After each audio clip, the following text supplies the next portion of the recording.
여기저기 몸이 성한데 없이 아프고 나이가 들면 어쩔 수 없지. 병원을 집처럼 드나드는 게 당연하지. 안 그래? 많은 분들이 이렇게 말씀하십니다. 하지만 정말 그럴까요? 정말 당신이 80세를 훌쩍 넘었을 때 나는 이제 하늘나라로 가야지. 더 살아 뭐해. 이제 아무것도 소용없어. 이 나이에 이런 게 당연해. 이렇게 생각하시나요? 동년배더라도 아직 정정하고 건강하신 어르신들을 보면서 부러워만 하실 건가요? 나도 뭔가 변화하고 싶진 않으신가요? 자, 이제 스스로에게 물어볼 차례입니다. 오늘 하루 당신은 몇 걸음 걸으셨나요? 잠은 깊게 주무셨나요? 식탁에 앉아 음식을 얼마나 천천히 씹으셨나요? 이 질문들이 사소해 보일지 모릅니다. 그러나 여기서부터 모든 게 시작됩니다. 우리 주변에는 70대, 80대를 넘기면서도 병원과는 거리가 먼 삶을 살고 있는 분들이 있습니다. 반면에 같은 나이임에도 병원 침대를 집처럼 드나들며 힘겹게 하루를 보내는 분들도 계시죠. 무엇이 이 두 사람의 삶을 이렇게 갈라놓았을까요? 놀랍게도 답은 우리의 일상 속 아주 사소한 습관에 있습니다. 지금도 매일 아침 30분씩 걷기를 실천하는 분들은 건강한 삶을 이어가고 있습니다. 반면 식사를 서둘러 마치고 대부분의 시간을 의자나 침대에 앉아 보내는 습관이 있는 분들은 그 대가를 치르고 있는지도 모릅니다. 최근 연구에 따르면 80세 이상 건강한 어르신들 사이에는 공통된 특징이 있습니다. 그들은 비싼 약이나 건강식품에 의존하지 않고 누구나 실천할 수 있는 간단한 생활 습관을 유지하고 있다는 사실입니다. 그들의 비결을 알게 된다면 당신도 지금부터 변화할 수 있습니다. 이제 더 이상 나이는 핑계가 될 수 없습니다. 하루하루 조금씩 반복되는 습관이 당신의 남은 삶을 결정짓습니다. 오늘도 또 비슷한 이야기를 하려나 보다 라고 잔소리처럼 그냥 흘려듣지 마시고 지금이라도 경각심을 가지고 이 시간만큼은 끝까지 귀 기울여 들어보세요. 행복과 지혜는 당신의 건강하고 행복한 노년을 응원합니다. 구독과 좋아요, 알림 설정을 통해 이 여정에 함께 해주세요. 당신의 미래는 오늘부터 달라질 수 있습니다. 건강한 노후를 위한 7가지 놀라운 비결 지금 바로 시작합니다. 병원 문턱을 밟은 적도 없는 90세 할아버지에게 그 비결을 묻자 그는 이렇게 대답했습니다. 된장국에 나물, 그리고 생선 한 토막이면 충분하지. 이 짧은 대답 속에는 건강을 지키는 핵심이 담겨 있었습니다. 된장은 장 건강을 도와주는 발효식품이고 나물은 섬유질과 비타민이 풍부해 소화를 돕습니다.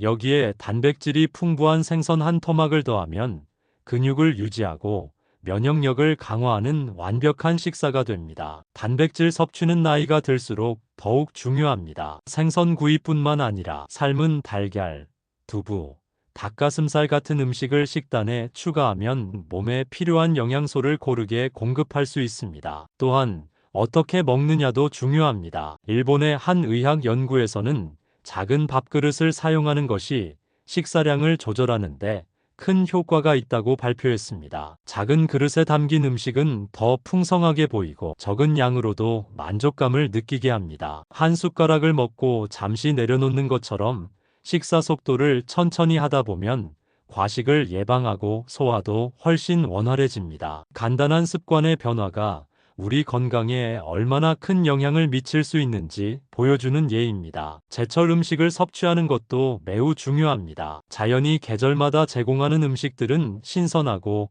영양소가 풍부해 몸에 꼭 맞는 선물을 줍니다. 봄에는 냉이와 두릅 같은 신선한 나물, 여름에는 오이와 수박처럼 수분이 풍부한 음식, 가을에는 고구마와 감, 겨울에는 귤과 시금치가 그 예입니다. 제철 음식을 꾸준히 섭취하면 계절 변화에 따른 몸의 요구를 자연스럽게 충족할 수 있습니다. 식탁의 색깔도 생각해 보세요. 초록색 채소, 빨간색 과일, 노란색 단백질 음식처럼 다양한 색의 음식을 포함하면 몸에 필요한 비타민과 미네랄을 고르게 섭취할 수 있습니다. 예를 들어 시금치나물, 당근볶음, 계란말이와 같은 반찬을 곁들인 식사는 건강과 미각을 모두 만족시킬 수 있습니다. 색감 있는 식탁은 단순히 보기 좋은 것을 넘어 몸에 큰 이점을 제공합니다. 한국의 전통 식단은 이런 건강 원칙을 자연스럽게 담고 있습니다. 된장국은 장내 미생물을 조화롭게 하고,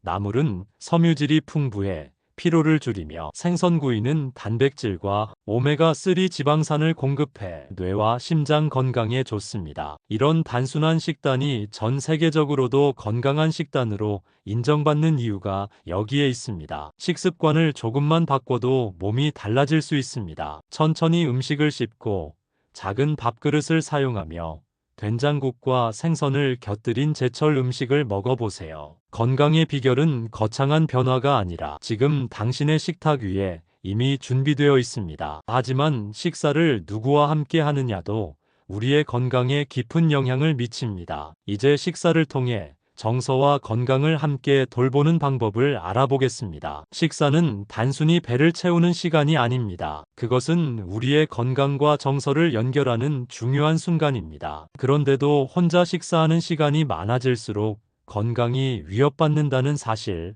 알고 계셨나요? 서울대병원의 연구에 따르면 혼자 식사하는 노인의 수명은 가족이나 친구와 함께 식사하는 노인보다 평균 6-7년 짧았습니다.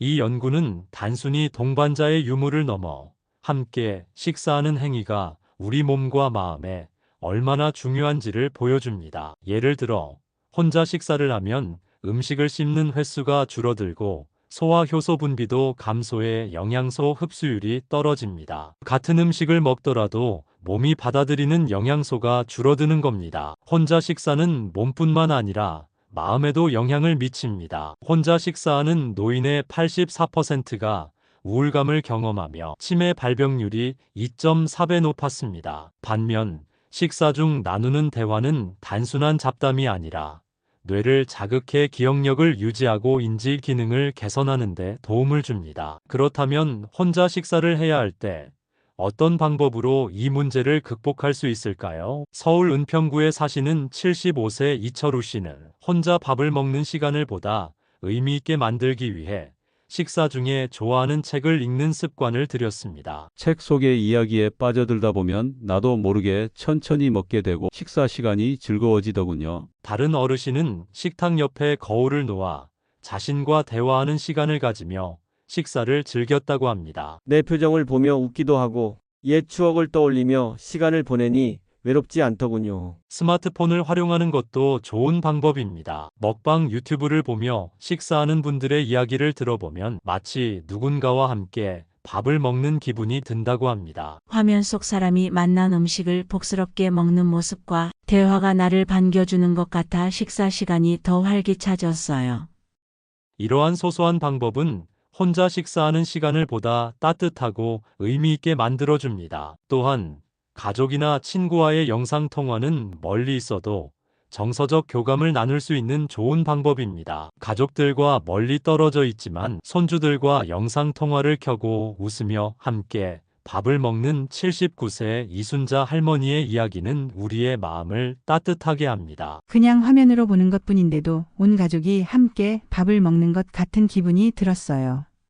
이 작은 노력들이 건강에도 큰 영향을 미친다는 사실을 잊지 마세요. 그리고 새로운 시도를 하는 것도 도움이 됩니다. 예를 들어, 동네 시장에서 장을 보고 요리를 함께 나눌 친구를 만드는 것은 어떨까요? 장보기와 요리를 통해 자연스럽게 대화가 이어지고 함께 만든 음식을 나누며 즐거움과 건강을 모두 챙길 수 있습니다. 혹은 동네 반찬 가게의 주인과 짧게라도 대화를 나누는 것도 좋은 방법이 될 수 있습니다. 식사는 음식을 먹는 행위 그 이상입니다. 그 속에는 관계와 정서, 그리고 건강을 이어주는 특별한 힘이 있습니다. 식탁에서 나누는 대화가 우리의 건강에 미치는 놀라운 힘, 지금부터 실천해보는 건 어떨까요? 다음으로 건강한 노년을 위한 또 다른 중요한 요소를 이야기해 보겠습니다. 주변인들과의 일상적인 대화와 만남의 힘, 그리고 봉사활동의 중요성입니다. 요즘은 사람 만나는 것도 점점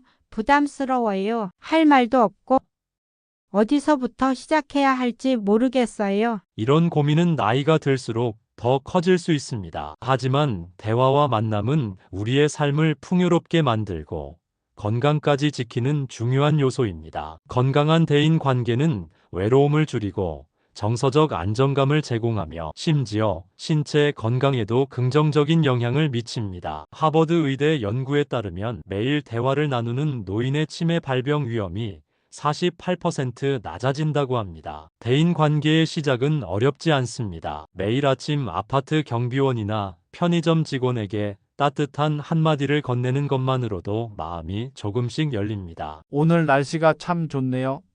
항상 수고 많으세요. 같은 간단한 인사는 대화의 첫걸음이 될 수 있습니다. 이 작은 시작이 하루를 밝게 열어줄 것입니다. 서울 신촌에 사시는 91세 김정자 할머니는 한때 하루 종일 집에서 말 한마디 없이 지내는 날이 많았습니다. 외로움과 우울감으로 병원을 찾던 그는 동네 어르신 모임에 나가면서 삶이 달라졌습니다. 처음엔 정말 어색했죠. 하지만 같이 걷고 이야기를 나누다 보니 어느새 웃고 있는 제 자신을 발견했어요. 김 할머니는 이제 매주 산책 모임에 참여하며 새로운 친구들과 함께 식사를 하고 대화를 나누는 것이 일상이 되었습니다. 만약 모임에 나가는 것이 부담스럽다면 전화 한 통화로 시작해 보세요. 가까운 가족이나 친구에게 안부를 묻는 짧은 대화도 충분히 효과적입니다. 음성으로 전해지는 따뜻한 말 한마디는 문자나 메시지로는 느낄 수 없는 감정을 전달합니다. 잘 지내요? 요즘 어떻게 지내세요? 라는 간단한 질문이 관계를 이어가는 중요한 연결고리가 됩니다. 이러한 대화의 시작을 넘어 삶에 더 큰 보람을 더하고 싶다면 봉사활동을 시도해 보세요. 봉사활동은 단순히 누군가를 돕는 것을 넘어 스스로의 가치를 재발견할 수 있는 기회가 됩니다. 인천에 사시는 75세의 이정자 할머니는 매주 복지관에서 손뜨개로 만든 스웨터를 취약계층 아이들에게 기부합니다. 제가 만든 옷을 입고 웃는 아이들을 보니 정말 행복하더라고요. 저도 세상에 필요한 사람이라는 생각에 힘이 납니다. 봉사활동은 새로운 사람들과 만남을 자연스럽게 만들어줍니다. 같은 목표를 가진 사람들과의 협력을 통해 관계가 형성되고 대화가 더 풍성해집니다. 부산에 사시는 80세의 박순규 할아버지는 매주 토요일 공원에서 쓰레기를 줍습니다. 나 혼자 한다고 세상이 달라질까 싶었지만 이제 저를 보고 함께하는 분들이 늘어나니 기쁩니다. 이 작은 변화가 제 삶에 활력을 줘요. 봉사활동은 단순한 만족감을 넘어 과학적으로도 우리의 건강에 좋은 영향을 미칩니다. 스트레스 호르몬 수치를 낮추고 면역 체계를 강화하며 우울증 발병 위험도 줄여줍니다. 봉사활동 중의 대화와 활동은 우리의 두뇌를 자극하고 기억력과 집중력을 유지하는 데도 큰 도움이 됩니다. 관심사와 연결된 활동에 참여하는 것도 좋은 방법입니다. 독서를 좋아한다면 지역 도서관의 독서 모임에 가입하거나 요리를 좋아한다면 요리 교실에 참여해 보세요. 이런 활동에서 자연스럽게 대화가 이어지고 새로운 친구들도 만나게 됩니다. 또 봉사활동을 통해 같은 열정을 공유하는 사람들과 함께하는 경험은 특별한 만족감을 제공합니다. 만약 직접 봉사활동이 어렵다면 손주들에게 작은 도움을 주는 일로 시작해 보세요. 숙제를 도와주거나 함께 그림을 그리는 것처럼 가까운 이들에게 마음을 나누는 것도 봉사의 일환이 될 수 있습니다. 대화와 만남,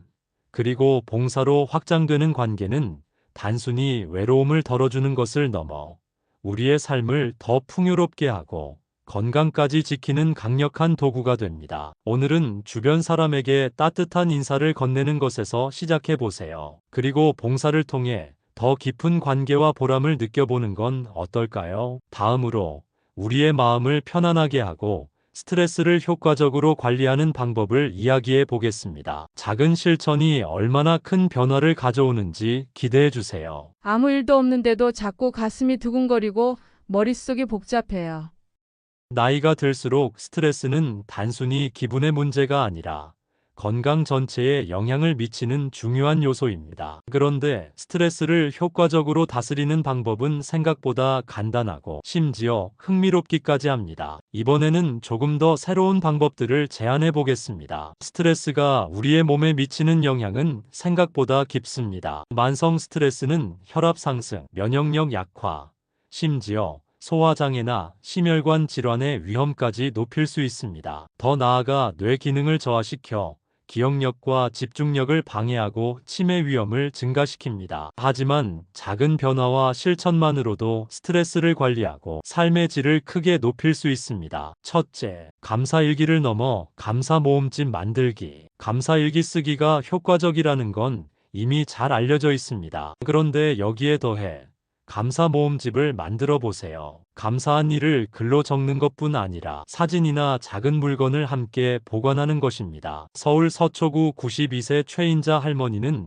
매일 감사한 일을 적고 그와 관련된 작은 물건을 보관하며 기쁨을 느낀다고 말합니다. 손주가 그려준 그림, 산책 중 주운 예쁜 나뭇잎 등 작은 것이라도 함께 보관하면 감사의 기억이 더 생생하게 살아납니다.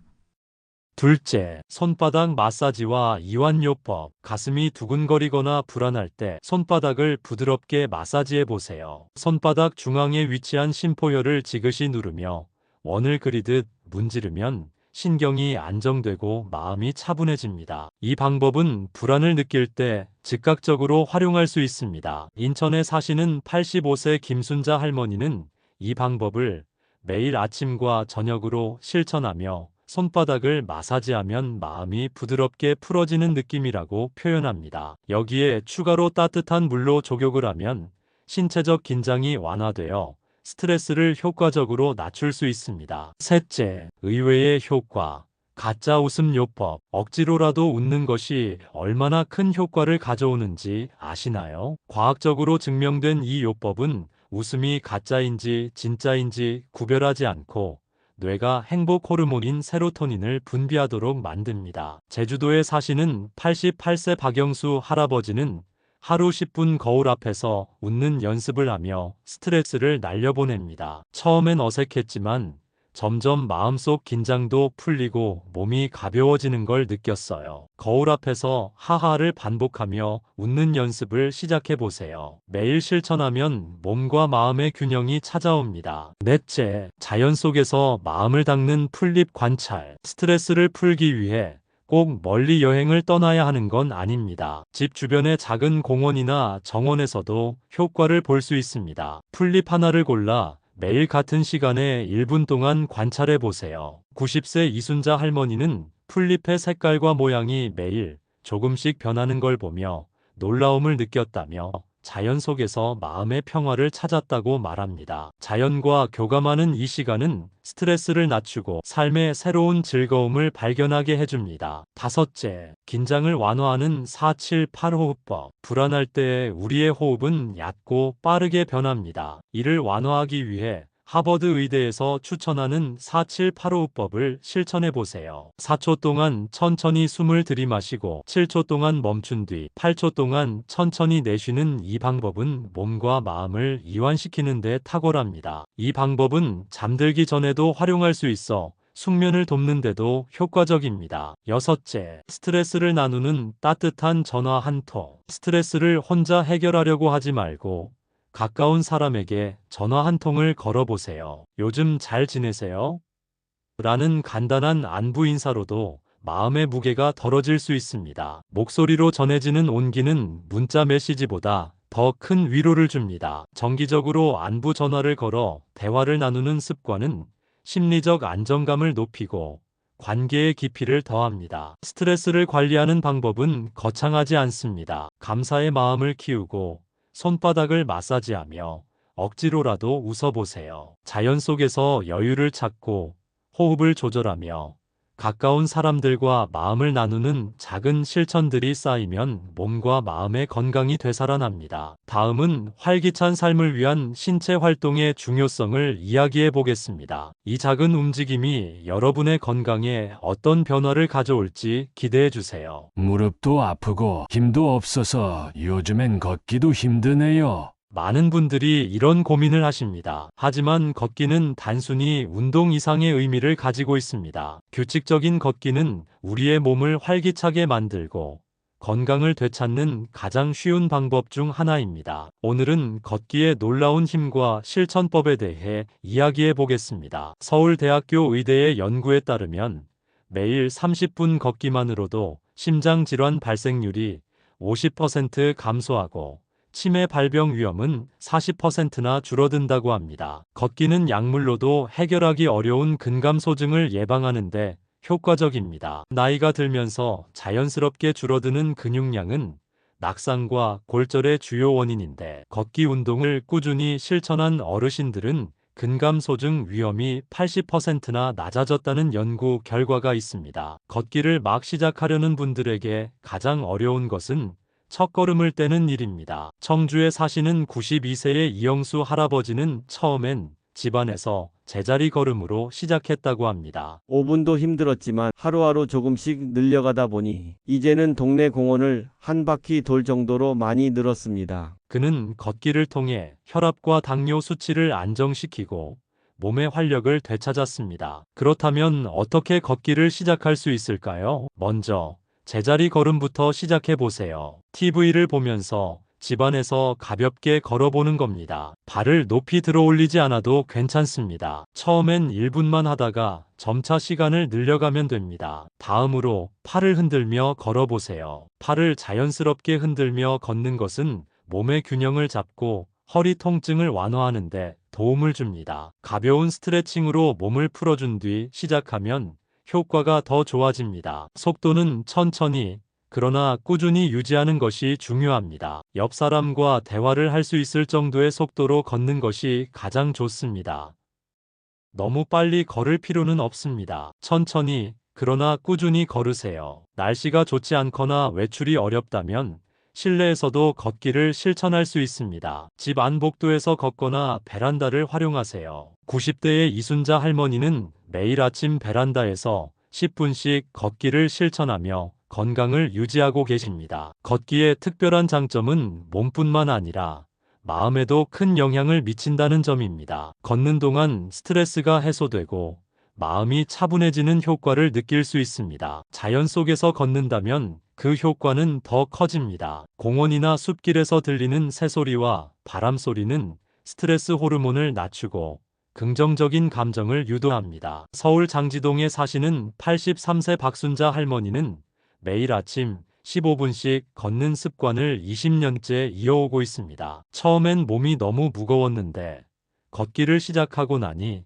자꾸 힘이 생겼어요. 요즘은 공원까지 왕복하는 게 하루 중 가장 즐거운 시간이 됐어요. 그녀는 걷기를 통해 몸의 건강뿐 아니라 마음의 활력까지 되찾았습니다. 걷기를 더 즐겁게 하기 위해 산책 친구를 만들어 보세요. 동네 이웃이나 가족과 함께 걷는 것은 큰 동기부여가 됩니다. 하루 1000보부터 시작해 점차 늘려가는 목표를 세워보세요. 걷는 동안 좋아하는 음악이나 오디오북을 들으면 시간이 더 빠르게 느껴질 겁니다. 걷기는 특별한 장비도 필요 없고 돈이 들지도 않습니다. 오늘 당신이 내딛는 한 걸음이 건강한 미래를 열어줄 것입니다. 이제 건강한 노년을 위한 자립적인 생활의 중요성과 이를 실천하는 방법에 대해 이야기해 보겠습니다. 스스로 할 수 있는 일이 주는 활력과 자존감, 지금부터 함께 살펴보시죠. 이제 나도 늙었나 봐요. 할 수 있는 일이 점점 줄어드니까 괜히 내가 쓸모없어진 기분이에요. 혹시 이런 생각 해보신 적 있나요? 하지만 멈춰서 생각해 보세요. 정말로 아무것도 할 수 없는 걸까요? 자립적인 생활은 나이를 초월한 건강과 행복의 열쇠입니다. 단순히 혼자 사는 걸 의미하지 않아요. 스스로 할 수 있는 일을 찾고 그걸 지속하며 삶의 주도권을 지키는 겁니다. 오늘은 자립적인 생활을 통해 활력과 자존감을 되찾는 방법에 대해 이야기해 보겠습니다. 내가 할 수 있는 건 끝까지 한다. 인천에 사시는 94세 최인환 할아버지의 비결입니다. 매일 아침 6시에 일어나 맨손 체조를 하고 텃밭에서 직접 재배한 채소로 식사를 준비하신다는 최인환 할아버지. 주변 사람들은 그에게 비결을 물어보지만 대답은 간단했습니다. 내가 할 수 있는 건 끝까지 한다. 그게 전부입니다. 최할아버지의 일상은 특별해 보이지 않을지도 모릅니다. 하지만 바로 이 간단한 원칙이 그를 활기차게 만들고 나이에도 불구하고 건강을 유지하게 해준 비결이었습니다. 첫걸음은 작아도 괜찮습니다. 작은 성공이 큰 변화를 만듭니다. 아침에 이불을 정리하거나 식탁을 닦는 것처럼 사소해 보이는 일부터 시작해 보세요. 광주에 사시는 85세 김영자 할머니는 손주들이 놀러 올 때마다 간단한 간식을 준비합니다. 과일을 씻고 작은 접시에 담는 일뿐이지만 그 시간이 기다려져요. 손주들 웃는 얼굴을 보면 기운이 절로 납니다. 이런 작은 행동들이 매일 쌓이면 하루가 훨씬 더 활기차게 변할 수 있습니다. 새로운 도전, 나이에 상관없습니다. 배움은 우리를 언제나 성장하게 합니다. 스마트폰 사용법을 배우거나 작은 화분을 가꾸는 것처럼 간단한 일부터 시작해 보세요. 양평에 사시는 90세 박순희 할머니는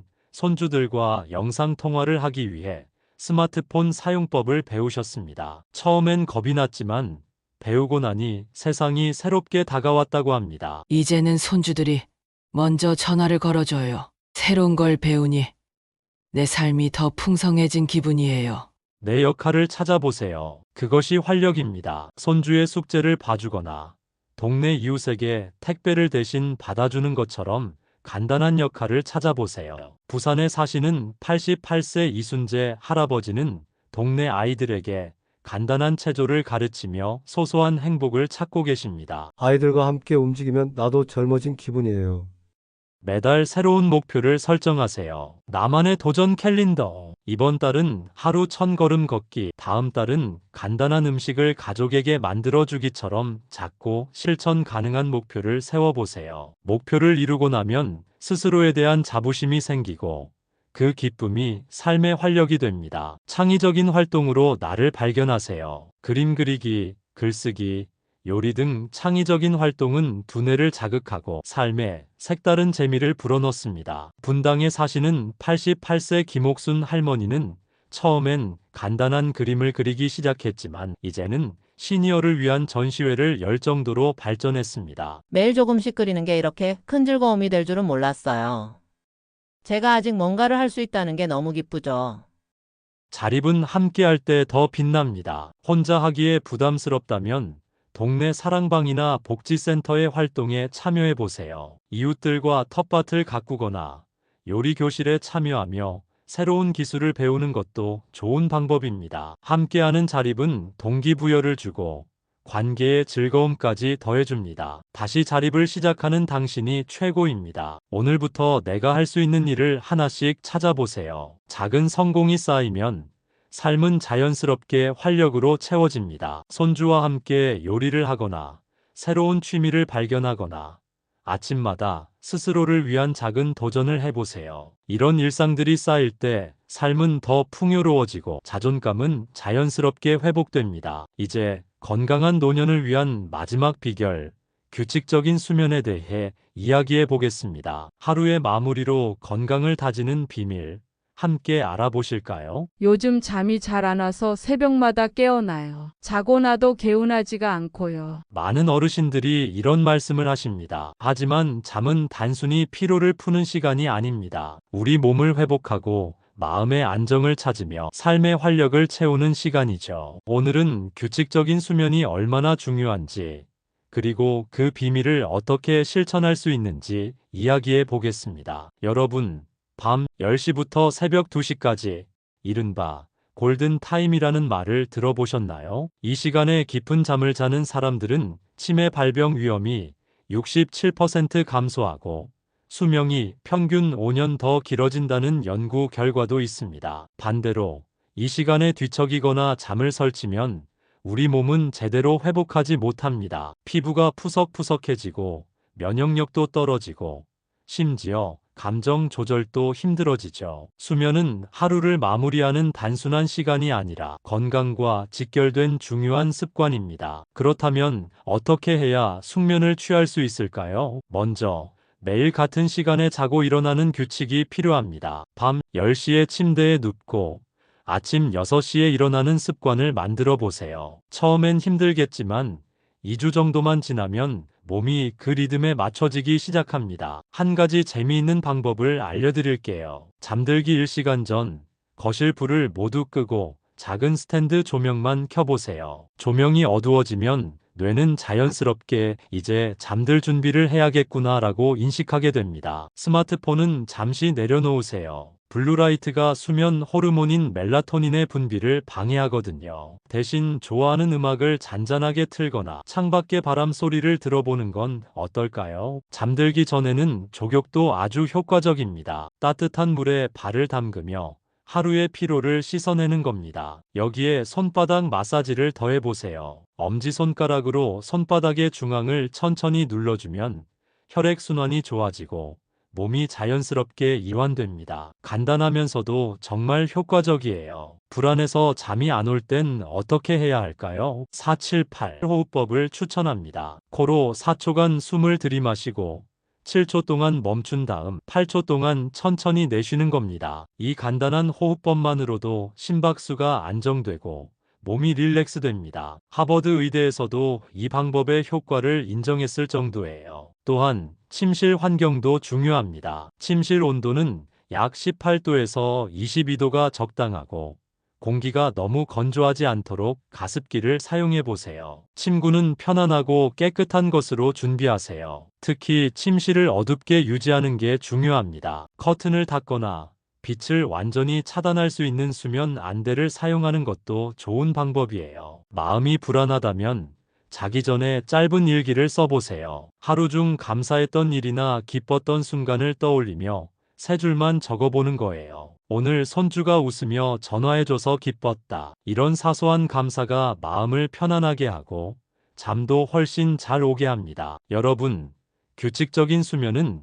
우리 몸과 마음에 주는 최고의 선물입니다. 지금부터라도 작은 변화를 시작해 보세요. 따뜻한 족욕, 손바닥 마사지, 그리고 하루의 감사로 잠들 준비를 하세요. 이 작은 실천들이 쌓이면 여러분의 수면은 물론 삶 전체가 달라질 겁니다. 여러분, 지금까지 함께 나눈 이야기는 단순한 건강 팁이 아닙니다. 너무 뻔한 이야기라 생각하세요? 하지만 이 중에 몇 개라도 실천하고 계신가요? 나의 현재와 미래는 어쩌면 이 평범한 습관들에 의해 달라질 겁니다. 이것은 우리가 더 나은 삶을 위해 실천할 수 있는 작은 변화의 시작점입니다. 바른 식습관, 따뜻한 대화, 걷기의 힘, 마음의 평화, 그리고 자립적인 생활과 규칙적인 수면까지, 이 모든 것들이 모여 여러분의 하루하루를 더 건강하고 행복하게 만들어줄 겁니다. 혹시 이런 생각이 드시나요? 지금 시작해서 뭐가 달라질까?